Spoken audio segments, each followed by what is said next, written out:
This Liberian baked fish is the fish you make when you want to impress. Impress yourself, family, colleagues, whatever it is. I'm Dominique Dan. Welcome to my YouTube channel. Now, if you want to see more yummy recipes like this, stick around and I promise you, you will not be disappointed. Everything I use will be in the description below. Now let's get into it. The first thing you want to do is start prepping your fish. I personally like to use lime and water and salt to clean my fish, especially with a fish like tilapia. It can be on the stinky side depending on how you bought it, whether it's fresh, frozen. Now, when you look at your tilapia, you want to make sure the inside is not black. If it is black, it'll make your fish bitter.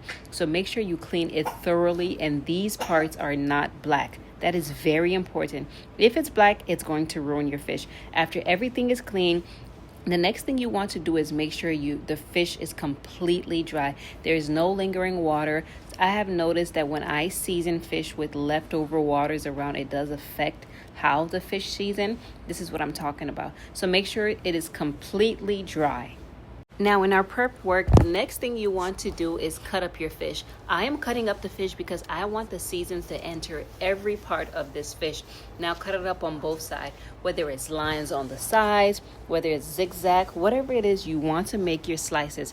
After making your slices, the first thing you want to do is add your oil first and then your dry seasoning. I have noticed that this just works really well. I didn't have oil at the time and I used ghee.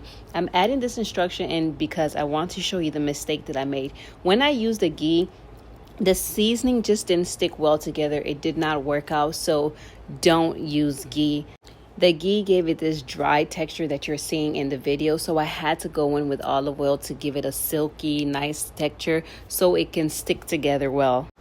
I went in, I took my time with each fish and I just rubbed everything together and made sure it was seasoned, everything was coated. Every inch of this fish was seasoned well when I did the dry seasoning first.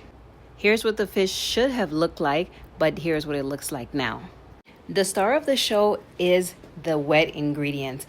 This green seasoning or this peanut butter seasoning, whatever it is that you want to call it, this is the star of the show. I do have a separate video made on this, so you don't have to worry. I will link it below.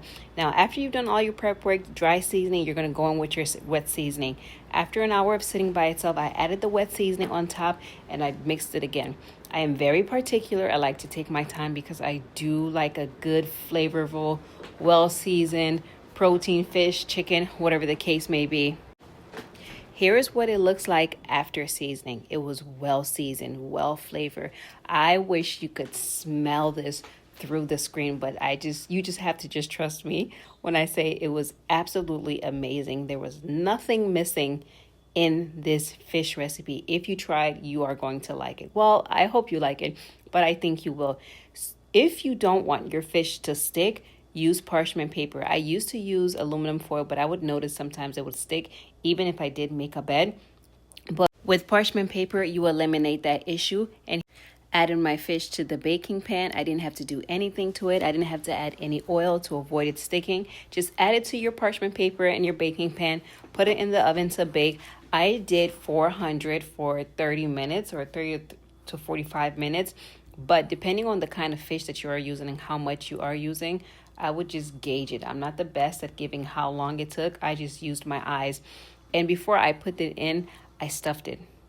Why? Because I just wanted it to be juicy. And as I open up the fish, you can just see how well seasoned it is. Not an inch was dry or missing. Halfway through baking, I took it out and I just checked up on it. I rinsed it up a little bit. That water that you see was produced from the onion that was stuffed inside the fish. At this point, my fish was done. I was just rubbing it through, making sure like extra juicy. I am so crazy when it comes to a juicy fish. And here is the final product. Please let me know if you try this recipe and let me know what you liked and didn't like about it. And let me know how the instructions was of this video in preparing the fish. Like, comment, and subscribe to support my small growing channel. Until the next recipe.